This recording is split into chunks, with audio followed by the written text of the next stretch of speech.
Hello guys, welcome back. And In our previous video, we tried solving this problem, but we solved this problem with the time complexity of big O of n square. So in this video, we're going to try and reduce the time complexity less than big O of n square. That is, we should be trying uh, big O of n log n or big O of n. So with the help of a data structure named as map, we're gonna achieve this goal of reducing the time complexity. Let's see how we can do that. So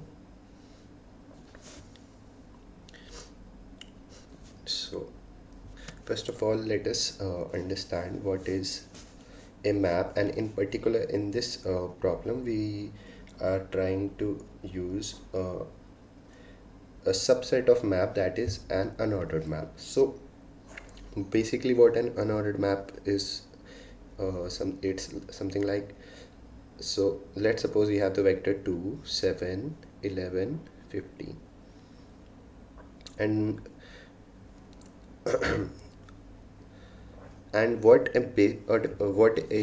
unordered map basically is, let's say we are iterating over this vector or array, and we want to store against each number the index of that number in our map.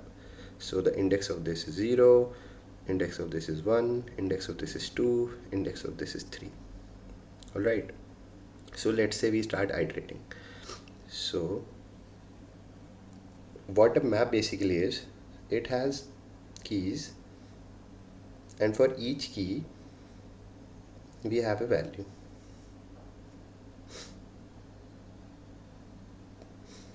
Say we have k1, and k1 is mapped to value v1.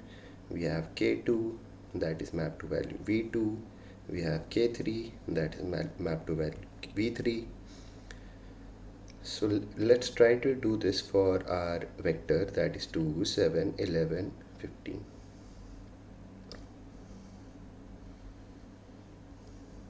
So what we are trying to do here is, for every number we will be storing the index of it in our unordered map. So how we can do it is, say we start iterating. Say for 2 the index is 0, for 7 the index is 1, for 11 the index is 2, for 15 the index is 3.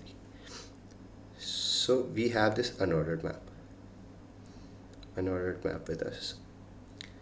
Now what advantage are we gonna have is, so for doing this operation, or let's say for converting our array or vector into an unordered map, our time complexity of this will be big O of n. Now, so our array again is 2 7 11 15. Now let's try to do something here, that is, we already know for each number on what index it is stored through our vector also and through our map also. But what advantage will map give us is, let's say we start iterating over this array or vector again. So let's say we have an integer k, and that is and we put it equal to t minus this number, say 2.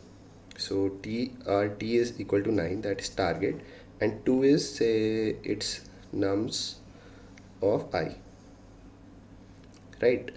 So what we can do is, we're gonna find this k, we're gonna find this k in our unordered map.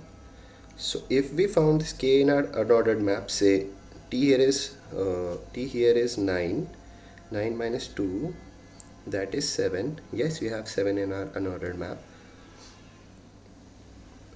So we have found that for this particular number, while iterating for this particular number and searching for this k in our unordered map, we have found 7 against this 2. That means we have found two numbers, that is 2 and 7, that add up to 9. Also, we will be having their indices, as while iterating we have the index of 2, that is 0, and also 7, that is stored in our unordered map here. So with the help of these two, we can figure out that at what two indexes we have two numbers such that their sum is equal to 9. So let's try to code this out and let's see if we are able to do it. So our return type is vector, so let's have a vector of time integers. Let's name it answer. Then what we're going to do is we're going to convert our nums to an unordered map. So we will be requiring an unordered map in which the keys are of type integer as well as the values are also gonna be of type integer. Let's name it m. Now let's try to convert our nums to this map, starting from 0 up till the very last element. So for doing this, we can say m of nums of I. So this here is the key. This here is the key, and with the help of these square brackets, we are accessing, or let's say not accessing, we are assigning the key with some value, which is equal to the index itself, that is I. So with the help of this for loop, we have converted this nums to this unordered map in which the values that are 2, 7, 11, 15 as keys, and the values of index, that is 0, 1, 2, 3 are stored against these keys in this unordered map. Alright, so our next step is finding for the k, finding our k, which we previously discussed. So let's say one more time we have int I is equal to 0, then iterating over nums up till the very last index I plus plus. So let's take an integer k that is equal to target minus the nums of I, right?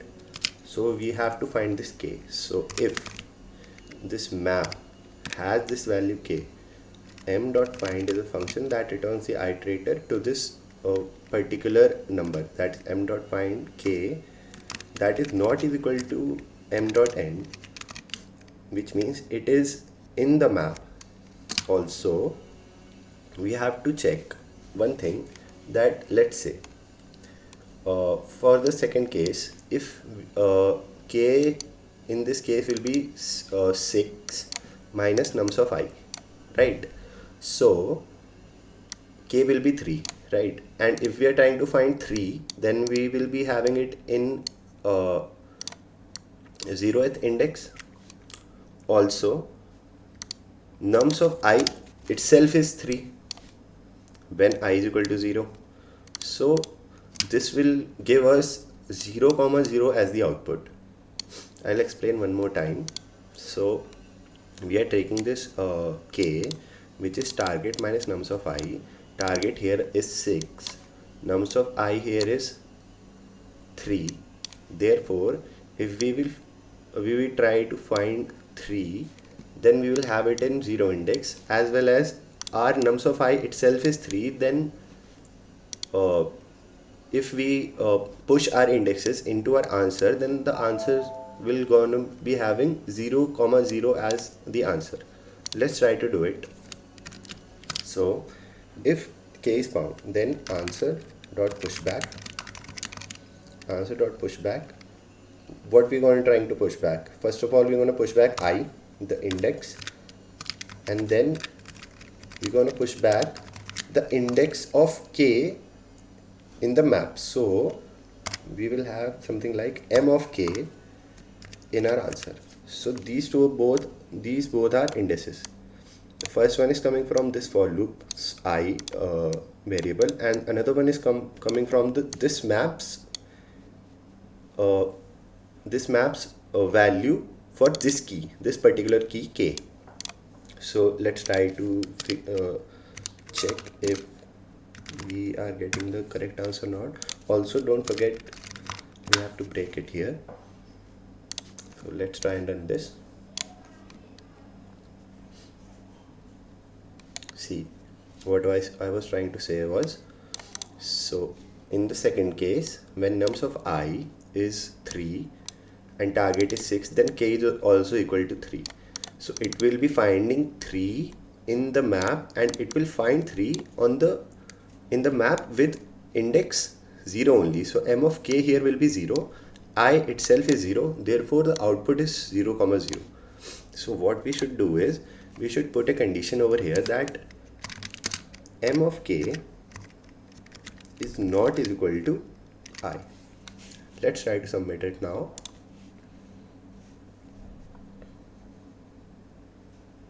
So it is running. Let's submit. It is getting accepted, and as you can see, the runtime has pretty much decreased. It was 98 ms previously and it is 16 ms now. One more thing I wanted to mention here is that the time complexity is big of n because we are iterating over this nums for once only over the whole array or the vector, and in this case also for once only. Also, this find function, this takes constant time, so that is the reason the time complexity for whole algorithm is big O of n. So this was what makes it different from the previous algorithm